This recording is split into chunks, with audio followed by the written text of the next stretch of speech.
Hey family, it's Conticia, and today, honey, I got a story that should make every homeowner, parent, and pet owner sit up straight over one verdict in Georgia. Just prove how fast you can lose everything you work for.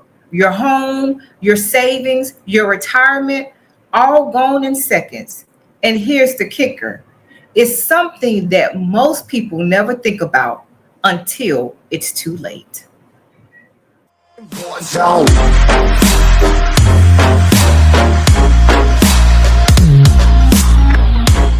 Now, before we hop into our episode, you all know, if you follow me, you already know what I'm going to say and what I'm going to talk about. This right here, child sex trafficking. You guys, we have to protect our children.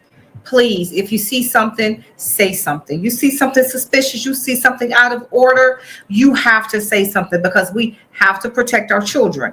Please call the National Human Trafficking Hotline at 1-888-373-7888.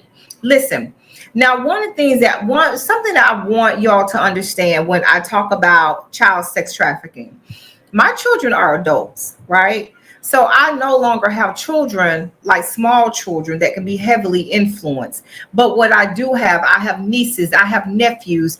They're small babies that are in our family. And I look at them and I definitely do not want anything to happen to them, especially in this arena, because I understand what the assignment is. The assignment is our children. If they are able to get our children at a young age, they've planted a seed, and then our children will begin to duplicate what they've done to them to someone else.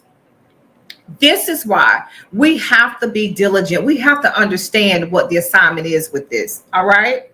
Now, if your child is starting to act suspicious a little bit, they no longer give you eye contact, they're withdrawn, they're having other items that you didn't buy. You know you didn't buy that watch. You know you didn't buy that new cell phone, those new shoes, where they're getting that from. You better ask questions. I know today's parents feel like their child should have privacy. Me personally, I don't think they need any privacy with the current state of our country, of our world, right? Now listen to this. Now, I know most of the time women are supposed to be trustworthy. You can't trust these women either, because Epstein, co-conspirator, Ghislaine Maxwell, whatever her name is, however you say her name, she was the number one recruiter. She recruited girls, and those girls recruited other girls. She taught them how to do sexual acts on other people, on men, right? This was a woman. This was a woman who was recruiting other young girls, teenage girls. So listen, you cannot trust people, period. You cannot trust them. You better know them, and don't leave your kids. Don't leave your kids to an event. Me personally, I'm going to say don't leave your kids at the church anymore. And let me tell you why I say that. Look at this right here. The former CEO of Christian nonprofit pleads guilty to possessing child pornography. Christian. This is nothing but a wolf dressed in sheep clothing. Do you understand what I'm saying? They use the church to make you feel like it's innocent, they're protected. No, they are using the church to get close access, to gain access to our children. The former CEO of My Faith Voices, a nonprofit that encouraged Christians in America to vote in every election, has pleaded guilty to possessing child sexual abuse images months after his arrest. Joseph Christopher Yates, 56, pled guilty to 2 of the 8 felony counts of possession of child pornography, and that was done on Tuesday, July 22nd. Now, listen to this. Do you know how he got caught? Let me tell you how he got caught. He got caught because a family member stumbled up on a hard drive, and saw those children on that hard drive. There were children, they said, as young as 10 on that hard drive. Pornography of little children. Can you imagine the innocence? These are children. But I'm going to tell you something. That person, they saw something, they said something. They didn't just keep it on the wraps. You know how families keep stuff on the wraps? They don't want to tell nobody. Bop, bop, bop. No. This family member told someone, and they turned him in. They turned him in. So listen, if you see something, say something. Report suspected child trafficking. 1-888-373-7888. Now, back to our episode, homeowners. We got to understand that, yes, our homeowners insurance do cover, personal liability, things like that. But check this out. Let me tell you how you're going to have to say, you know what, I may need some more protection if I own a dog that may get out and start wandering around the streets. Listen to this. A woman was walking with her friend near her home in Jonesboro, Georgia. Y'all, that's my city. That's where I live. And I had no idea that this case was going on. None.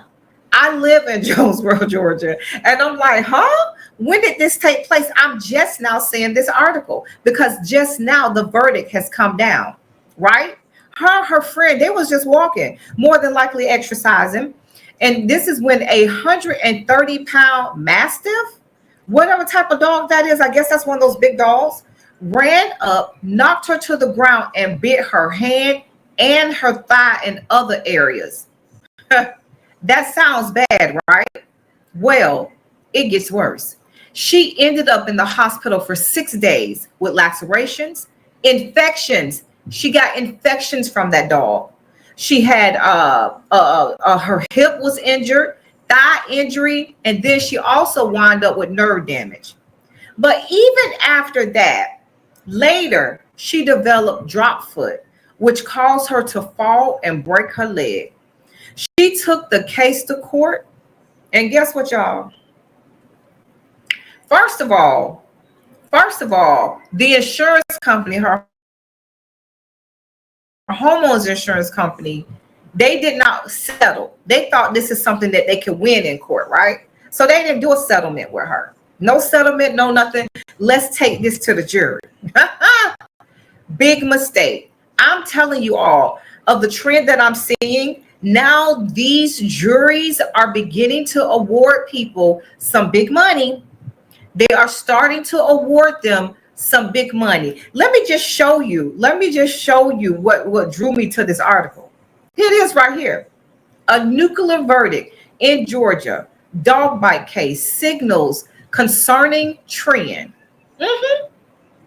Homeowners need to know that standard insurance limits are often insufficient for a serious personal liability lawsuit. This is what drew me here because I'm like, Georgia? And then hold on, this has something to do with homeowners insurance. There are a number of people that own dogs. When I say there are so many people that own dogs, especially when I am doing my adjusting and I'm looking at photos, them dogs always wind up in the photos. They're always there. Listen, y'all, this is a growing crisis. This jury awarded her $4.2 million. $4.2 million. And guess what? Your insurance is going to have a limit. Homeowners insurance don't have a limit, especially regular, to $4.2 million for personal liability insurance. That's just not going to be the case. Because not only did they award her $4.2 million, plus they gave her $89,000 in unliquidated interest. I'm telling y'all who have these dogs, you're going to have to think twice. You're going to want to think twice. I want you to see this here. Let me show you this right here. Let me bring this to the stage. Let me show you this article, this story that recently happened. Take a listen at this here. A vicious dog attack in Pickaway County is calling for justice. This comes as the son and daughter of Joanne Eckelbarger file a wrongful death lawsuit in this case. We are hearing from them directly for the very first time tonight, and they now say there are more people to blame for her death than the dog owners. ABC6 On Your Side investigator Lisa Rantala asking them now about the dog warden who is still on the job tonight.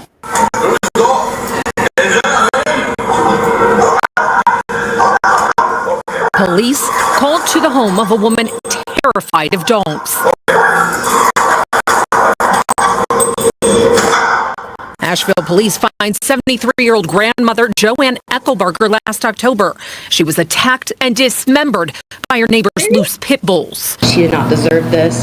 She was tortured and she suffered. Months later, Joanne's daughter and son sit with their attorney, unable to watch the body-worn camera video capture the day of their mother's death.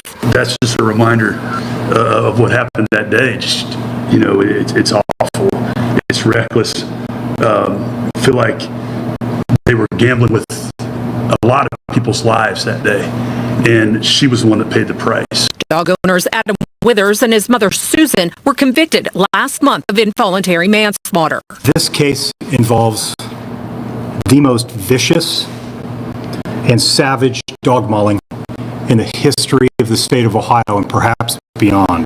This week, attorney Rex Elliott filed a wrongful death lawsuit against the Pickaway County Dog Warden and the Reserve of Ashton Village Condominium Association. The association ordered the removal of dogs Echo and Apollo in December of 2023 for previous attacks and obtained a court order for that removal a month before Joanne's death. Or should the order have been more specific? I think the HOA had a responsibility to take that order to law enforcement and get those dogs out of there. Regarding dog warden Preston Schumacher, Asheville police came out to us and gave us their condolences. Dog warden, we didn't hear from him. And I haven't talked to him once. I investigated this call to the Withers home 3 weeks before the deadly attack. Both Echo and dangerous dog Apollo were loose and couldn't move. I don't know what you want me to do. So I won't come out. Officers believe both dogs were exposed to Withers cocaine, which experts say gave the warden a right to seize the dogs. Scoot over, bye-bye. Instead, police carried Apollo back to Withers' condo themselves. You come across a scene where the dog owner and the dogs are under the influence of cocaine. The dogs, the dogs and the dog owner on cocaine, on drugs. These dogs are loose around the neighborhood terrorizing. Then when they come up on the dogs can move because they were so high on cocaine, they couldn't move. Almost remind me of that movie called Cocaine Bear. Have you all ever seen that?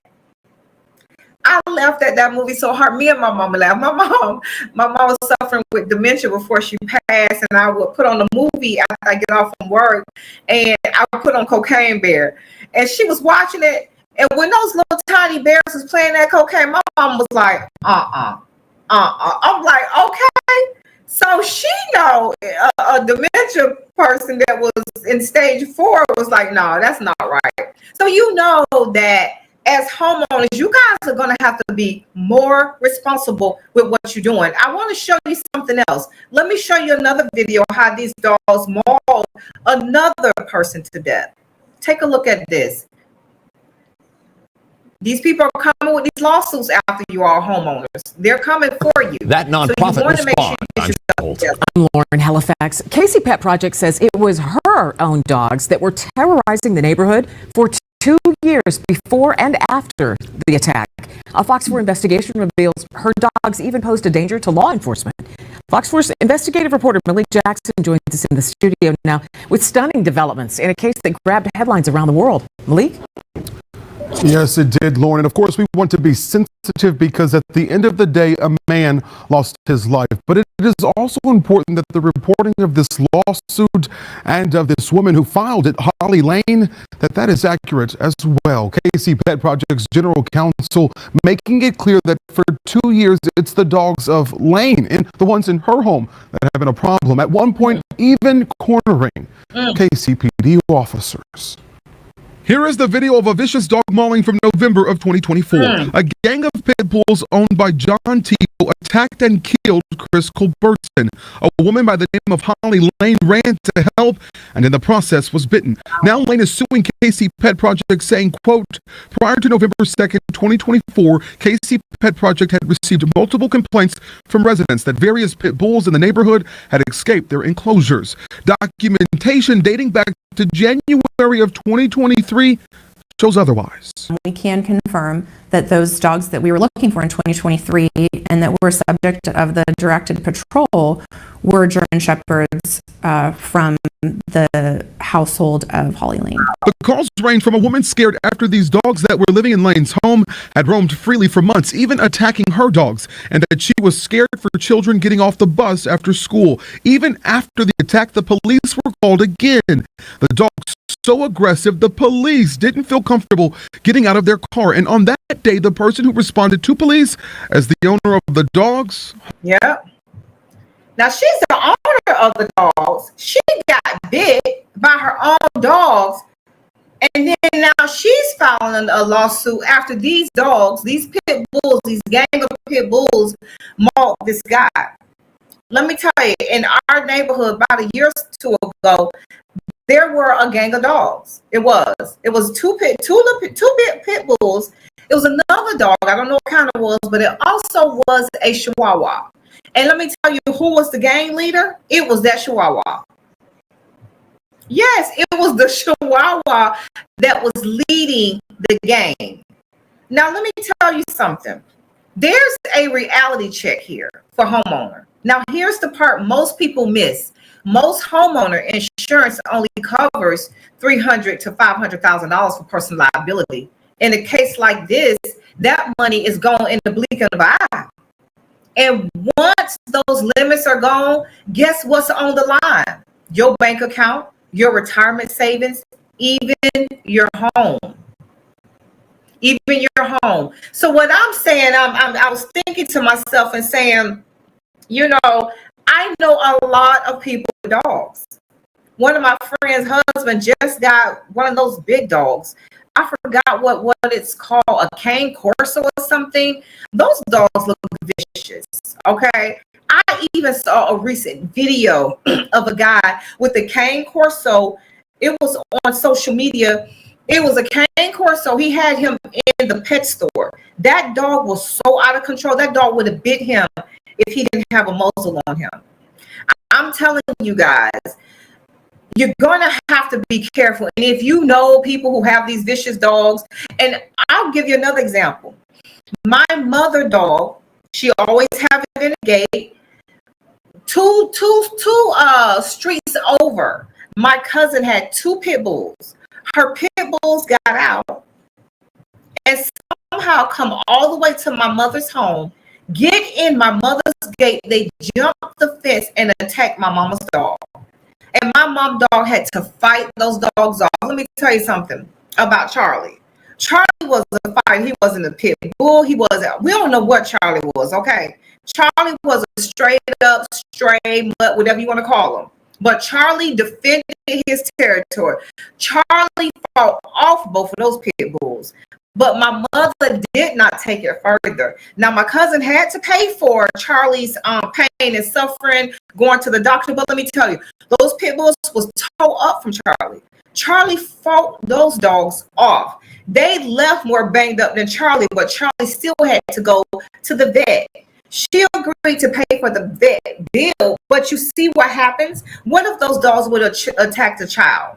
Or what if those dogs did attack someone else's dog and they took it further and wanted to sue her personally? Yeah. So you guys are going to have to really be careful with these dogs. You know, and I'll give you a solution. Even though your homeowners insurance have policy limits, right?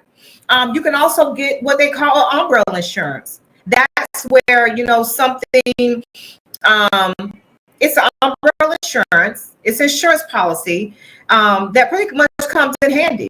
Think of it like an extra shield that sits on top of your home or auto insurance. If your $300,000 limit is used up, the umbrella policy kicks in, and it could be for $1 million or more.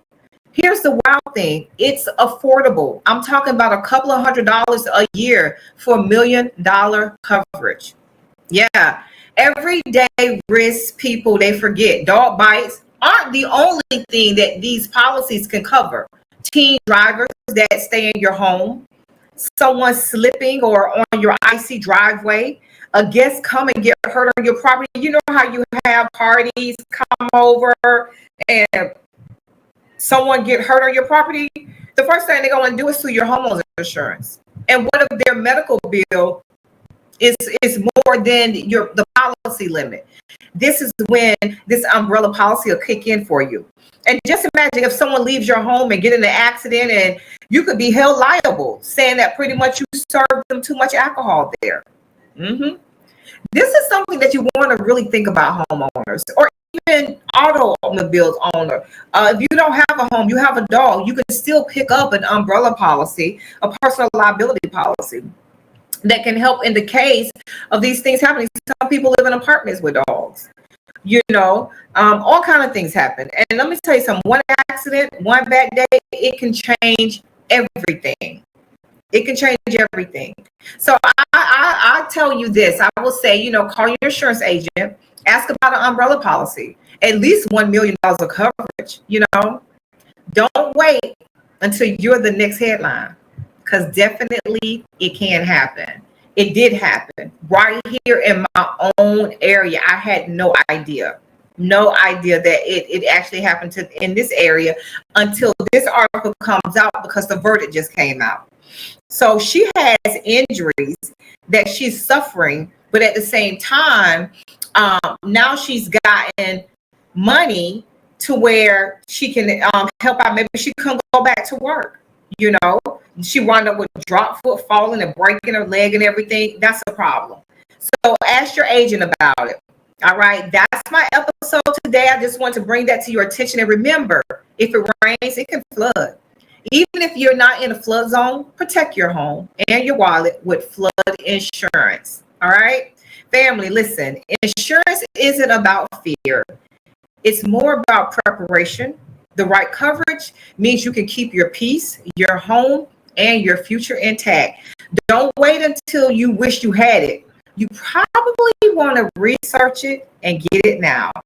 Until next time, this is Beyond the Claim, unfiltered insurance and adjuster talk. I'll see you on the next episode.